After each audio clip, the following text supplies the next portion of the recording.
ರಾಜ್ಯ ಸರ್ಕಾರದ ವಿರುದ್ಧ ಮತ್ತೆ ಗುಡುಗಿದ ಕಾಂಗ್ರೆಸ್ ಶಾಸಕ ಮತ್ತೆ ತಮ್ಮ ಅಸಮಾಧಾನವನ್ನ ವ್ಯಕ್ತಪಡಿಸಿದ್ದಾರೆ.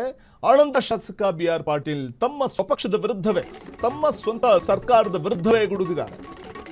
ವಸತಿ ಹಗರಣ ಹಂಚಿಕೆಯಲ್ಲೂ ಬುಸುಗುಟ್ಟಿದ ಆಳಂದ ಎಂಎಲ್ಎ ಅಂದು ವಸತಿ, ಇವತ್ತು ಕ್ಷೇತ್ರದ ಅಭಿವೃದ್ಧಿಯ ಕುರಿತಾಗಿ ಖಡಕ್ ಮಾತನಾಡಿದ್ದಾರೆ. ಸರ್ಕಾರದ ಅಸಹಾಯಕತೆಯನ್ನು ಬಿಚ್ಚಿಟ್ಟಿದ್ದಾರೆ ಕಾಂಗ್ರೆಸ್ನ ಧುರೀಣ ಬಿಆರ್ ಪಾಟೀಲ್.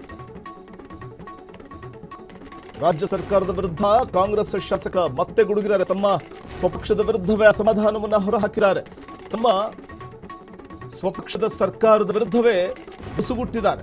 ಅಂದು ವಸತಿ ಇಲಾಖೆ ಬಗ್ಗೆ ತೀವ್ರ ಅಸಮಾಧಾನ ವ್ಯಕ್ತಪಡಿಸಿದ್ದ ಬಿಆರ್ ಪಾಟೀಲ್ ಇವತ್ತು ಖಡಕ್ ಆಗಿ ಕ್ಷೇತ್ರದ ಅಭಿವೃದ್ಧಿಯ ವಿಚಾರವಾಗಿ ಮಾತಾಡಿದ್ದಾರೆ. ಸರ್ಕಾರದ ಅಸಹಾಯಕತೆಯನ್ನು ಬಿಚ್ಚಿಟ್ಟಿದ್ದಾರೆ ಕಾಂಗ್ರೆಸ್ನ ಎಂಎಲ್ಎ ಬಿಆರ್ ಪಾಟೀಲ್. ಇಡೀ ರಾಜ್ಯಕ್ಕೆ ನೀರಾವರಿಗೆ 45 ಕೋಟಿ ರೂಪಾಯಿ ಬಿಡುಗಡೆ ವಿಚಾರಕ್ಕೆ ಗರಂ ಆಗಿದ್ದಾರೆ. ಆನೆ ಹೊಟ್ಟೆಗೆ ಅರೆಕಾಸಿನ ಮಜ್ಜಿಗೆ ಅಂತ ಲೇವಡಿ ಮಾಡಿದ್ದಾರೆ. ಎಷ್ಟು ದಿನ ನಾವು ಸುಮ್ಮನೆ ಇರಬೇಕು? ಅನುದಾನದ ವಿಚಾರವಾಗಿ ಇಡೀ ರಾಜ್ಯಕ್ಕೆ 45 ಕೋಟಿ ಕೊಟ್ಟರೆ ಅಭಿವೃದ್ಧಿ ಮಾಡುವುದು ಹೇಗೆ?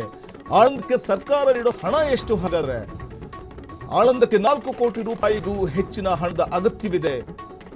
ಸಿಎಂ ಸಿದ್ದರಾಮಯ್ಯಗೆ ಕಾಂಗ್ರೆಸ್ ಶಾಸಕ ಬಿಆರ್ ಪಾಟೀಲ್ ಪ್ರಶ್ನೆ ಮಾಡಿದ್ದಾರೆ. ಇವತ್ತು 45 ಕೋಟಿ ರೂಪಾಯಿ ಬಿಡುಗಡೆ ಮಾಡಿದ್ದಾರೆ. ಬೇಡಿಕೆ ಇರೋದು ಜಾಸ್ತಿ ಇದೆ. ನನ್ನ ಕ್ಷೇತ್ರದ್ದೇ ಕ್ರಿಯಾಯೋಜನೆ ಮಾಡಿದೆ ಟಾಸ್ಕ್ ಫೋರ್ಸ್.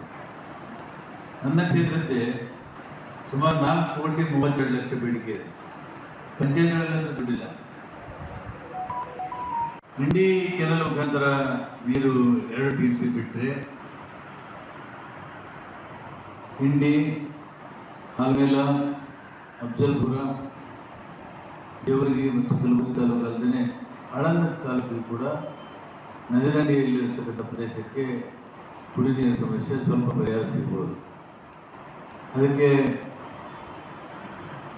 ರಾಜ್ಯ ಸರ್ಕಾರದವರು ನಾನು ಸಂಬಂಧಪಟ್ಟ ಮುಖ್ಯಮಂತ್ರಿ ಬರ್ತೀನಿ. ಕ್ಷಣ ಕ್ಷಣದ ಸುದ್ದಿಗಳಿಗಾಗಿ ಫ್ರೀಡಂ ಟಿವಿ ಸಬ್ಸ್ಕ್ರೈಬ್ ಮಾಡಿ, ಲೈಕ್ ಮಾಡಿ ಹಾಗೂ ಫಾಲೋ ಮಾಡಿ.